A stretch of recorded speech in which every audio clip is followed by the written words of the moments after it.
না, নিশ্চয়ই আমরা তো বারবার বলছি যে জনজাতিদের জন্য, জনজাতিদের উন্নয়নের জন্য যে কেউ আমাদের কাছে আসতে পারে, সে বিরোধী দলেরই হোক, যে দলেরই হোক, তাদের উন্নতি হচ্ছে আমাদের মেইন প্রায়োরিটি, এবং আমরা সেই জায়গাটাকে প্রায়োরিটি এরিয়া বলে আমরা মনে করি।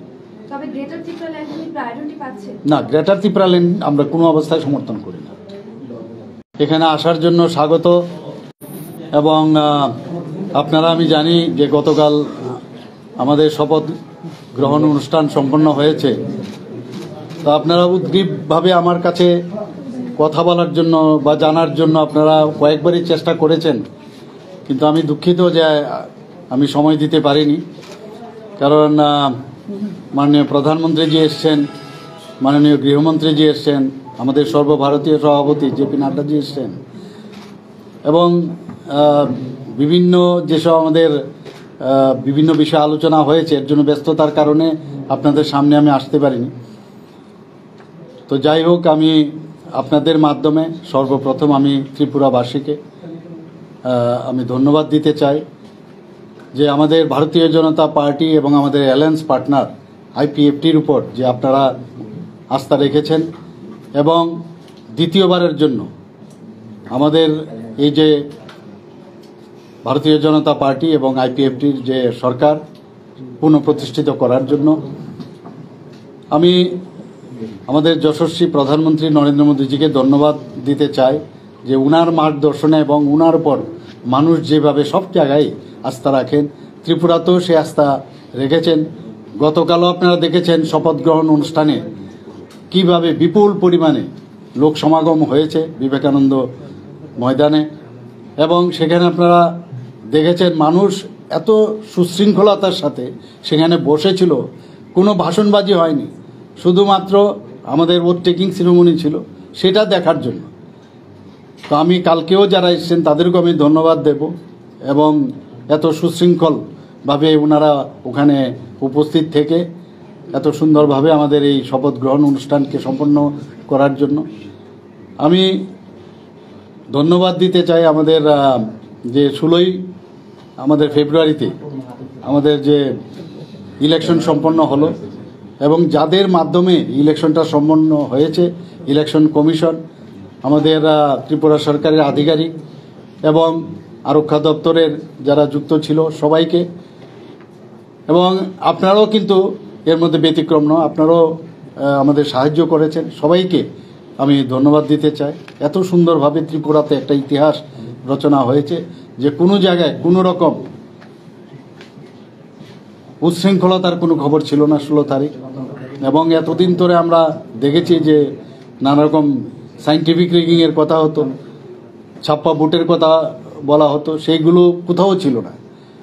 এবং 2 মার্চ যে রেজাল্টটা বেরোলো, সমস্ত জায়গার মধ্যে কোনো রকম কোনো সমস্যা ছিল না, সেটাও আপনারা প্রত্যক্ষ করেছেন, মানুষও কিন্তু দেখেছে, এবং এর জন্য আমি সবাইকে ধন্যবাদ দিতে চাই আবার।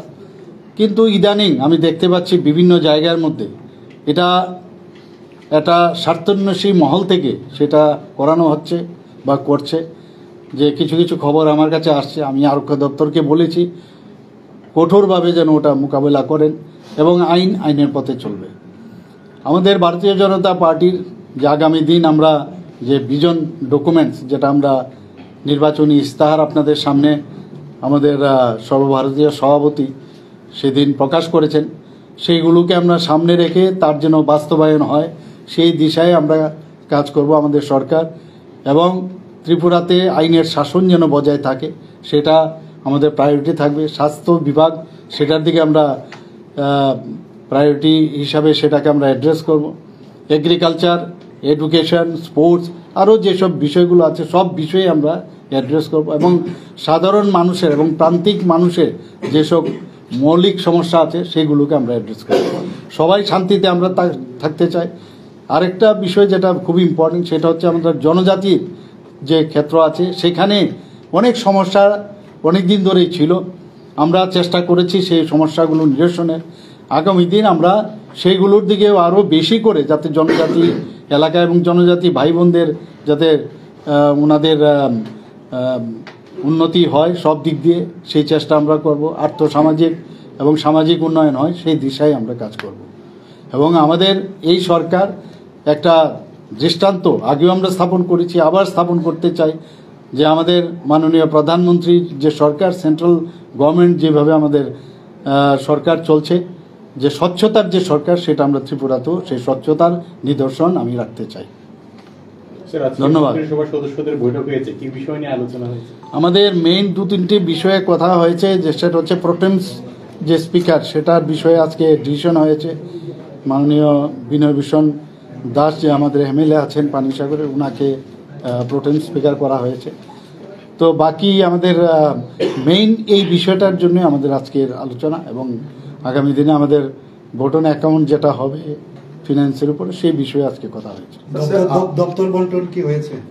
দপ্তরের মধ্যেই আমরা ঘোষণা করব, 1-2 দিনের মধ্যে হয়ে যাবে সেটা আমরা। আপনার এবারের মন্ত্রিসভায় বেশ কয়েকজন যুব চেহারা দেখা গেছে, আবার বেশ কয়েকজন বাদও পড়েছেন, মানে এটার পেছনে কি কোনো অন্য কারণ রয়েছে? না, এরকম না। আমাদের এখানে সেন্ট্রাল গভর্নমেন্টও আমাদের মাননীয় প্রধানমন্ত্রীজি যখন লাস্ট যে রিশাফলিং করে, সেখানেও আপনি দেখেছেন বহু লোককে, আমাদের এটা রীতিনীতি যে কিছু লোক চলে যাবে, আবার নতুন করে নতুন আসবে, এবং সেইভাবেই কিন্তু কাজ চলে। এরকম না কাউকে বাদ দেওয়া হয়েছে, আবার কেউ চলে যাবে আবার আসবে। তো সেটা আমাদের নর্মাল রুটিন ওয়ার্কের মধ্যেই পড়ে। এটা বাকি এখনো 3টি খালি রয়েছে, সেগুলি কবে পূরণ? সেটাও ফুলফিল হবে। এর আগের আমাদের যখন 2018-তে হয়েছে, সেখানেও কিন্তু সেইভাবেই খালি ছিল, এবং সেটা ফিল আপ হয়েছে, সেটাও হবে, চিরেই হবে। গতকাল ত্রিপুরা মাথার সাথে বৈঠক ছিল, এবং বৈঠক শেষে বলা হয়েছিল যে পরবর্তী সময় মুখ্যমন্ত্রীর নেতৃত্বে আলোচনা হবে জনজাতির কল্যাণে। মূলত কি ইস্যু উঠে এসেছে? সমস্যার কথা বারবার বলা হচ্ছে, কি সমস্যা উঠে এসেছে? না, নিশ্চয়ই আমরা তো বারবার বলছি যে জনজাতিদের জন্য, জনজাতিদের উন্নয়নের জন্য যে কেউ আমাদের কাছে আসতে পারে, সে বিরোধী দলেরই হোক, যে দলেরই হোক, তাদের উন্নতি হচ্ছে আমাদের মেইন প্রায়োরিটি, এবং আমরা সেই জায়গাটাকে প্রায়োরিটি এরিয়া বলে আমরা মনে করি। তবে গ্রেটার ত্রিপুরা ল্যান্ড প্রায়োরিটি পাচ্ছে না, গ্রেটার ত্রিপুরা ল্যান্ড আমরা কোনো অবস্থায় সমর্থন করি না।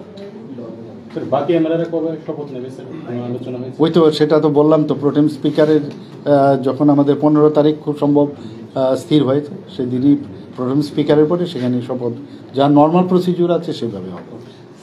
সবাইকে ধন্যবাদ। Let me go. আপনি যখন মুখ্যমন্ত্রীর দায়িত্ব নিয়েছিলেন তখন আপনার হাতে সময়টা একটু কম ছিল, এবং আপনার কাছে রাজ্যবাসী খুশি। এখন আপনি আরো 5টা বছর সময় পেয়েছেন, কিভাবে রাজ্যটাকে এগিয়ে নিয়ে যাবেন? তো নিশ্চয়ই এখন তো সময়টা যেহেতু বেশি পেয়েছি, তো কিন্তু সময় বেশি না, কিন্তু আমি তো ভাবছি যে আমাদের ক্যালেন্ডারটাকে, আমাদের বছরটা উল্টিয়ে দেবো এবার। মানে 365 দিন, আমার 1 দিন চলে গেল, 2 দিন চলে গেল, আর বাকি এতদিন, তো উল্টিয়ে একটা ক্যালেন্ডার সব ডিপার্টমেন্টে আমি ভেবেছি যে এটা আমি ফিক্স করে দেব। তাতে ওই মানে সবাই, আদারওয়াইজ কি হয়, অনেকে মনে করি যে আমার কাছে অনেক সময় আছে। আমাদের যে কাউন্টডাউনের একটা ক্যালেন্ডার আমি ইচ্ছে আছে সেটা লাগানোর।